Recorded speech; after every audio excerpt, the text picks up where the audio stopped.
Vasarą su bitėmis ir širšėmis galima susidurti visur. Jau rodėme, kaip sostinės gyventojai bičių spiečių pamatė tiesiog ant gatvės. Tačiau dažnai migruojančios bitės gali apsigyventi ir sodybose, pirtyse ar net namo kamine. Ką daryti su tokiais kaimynais ir kaip elgtis, kai bitė ar širšė įgelia, pasakoja Vytautas Dumbliauskas. Atšilus orams, pramogaujant parkuose, sodybose ar tiesiog gamtoje neišvengiamai teks susidurti su įgelti galinčiais vabzdžiais. Tikrai per gyvenimą didžioji dalis mūsų bent kartą ar ne patiria tą bičių ar vapsvų įgelimą, tai apie 50–80%. Uodų įgelimai tik niežti, o bičių ar širšių gali baigtis liūdniau. Kone kas 10 žmogus patiria rimtesnę alerginę reakciją. Tai, pavyzdžiui, bėrimas odoj, vėmimas šalia dar ar ne iš virškinimo trakto sistemos, ar ten, pavyzdžiui, tinimas ir kvėpavimo sutrikimas, ar tiesiog po įgelimo, irgi vienas iš tokių labai kardinalių simptomų, kai jau reikėtų tikrai greitos reakcijos, tai, pavyzdžiui, įgelia ir žmogus taiga suglemba, tampa vangus, tai krenta kraujospūdis. Tai medikai vadina anafilaksiniu šoku. Pamačius simptomus būtina kviesti greitąją pagalbą. Arba, jei žinote, kad esate alergiškas, nuolat nešioti su savimi automatinį adrenalino švirkštą.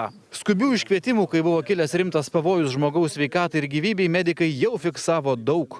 Birželis dar nesibaigė, jo greitosios medicinos pagalbos medikai yra gavę apie 100 skubių iškvietimų dėl vabzdžių sukeltų padarinių, dėl įkandimų. Ta tendencija paskutinius metus nesikeičia. Net jei žmogus nėra alergiškas, nenumokite ranką, jei įgelia širšė ar bitė.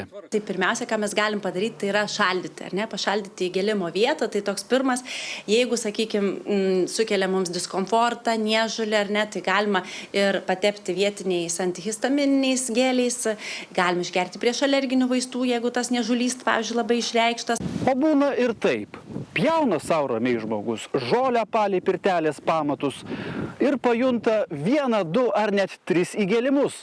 Pasirodo, po pastatu apsigyveno bičių spiečius.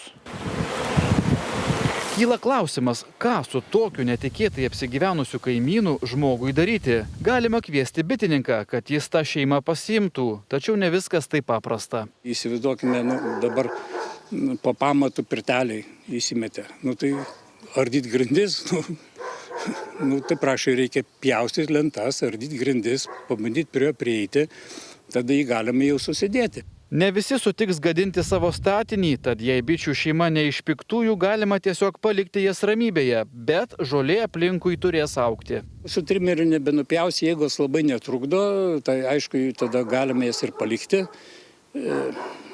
Ar jos išgyvens žiemą ar neišgyvens, visaip gali būti. Tačiau jei kažkas iš namiškių įgelimui alergiški, gali tekti priimti sprendimą ir spiečių sunaikinti. Vienas iš būdų makrofleksų užpurkšti, bent jau tas angas, gal kitų nebetras. Aišku, yra tokie kaip ir dichlofosai, kaip kad vapsvų lizdus naikina, visą kitą.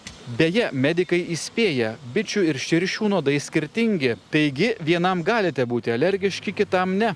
Arba galima būti alergiškam abiem nuodams. Svarbiausia, saugokitės, kad bitė ar vapsva neįgeltų į liežuvį.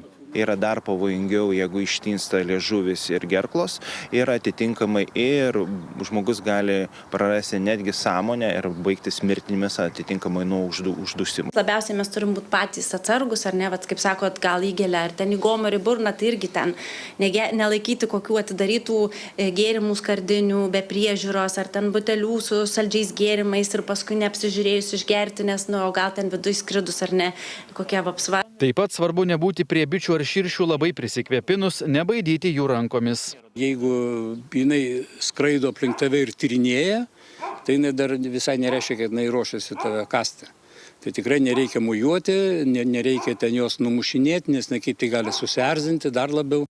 Visgi, jei viena bitė kažkaip įgelia, geriau kuo greičiau iš tos vietos pasišalinti, nes įgelimą jaučia kitos bitės. Per sezoną būna 1–2 mirties atvejai, kai būna būtent sukelti dėl vabzdžių įgelimų ir atitinkamos reakcijos. Šiemet dar tų mirčių atvejų mes neturim žinių, ar buvo užfiksuota. Tačiau tikėtina, kad sugeltų žmonių bus daugiau, nes kol kas susidurime tik su bitėmis. Liepą ir ypač rugpjūtį jau sulauksime kaip tik šiuo metu išsiritančių širšių.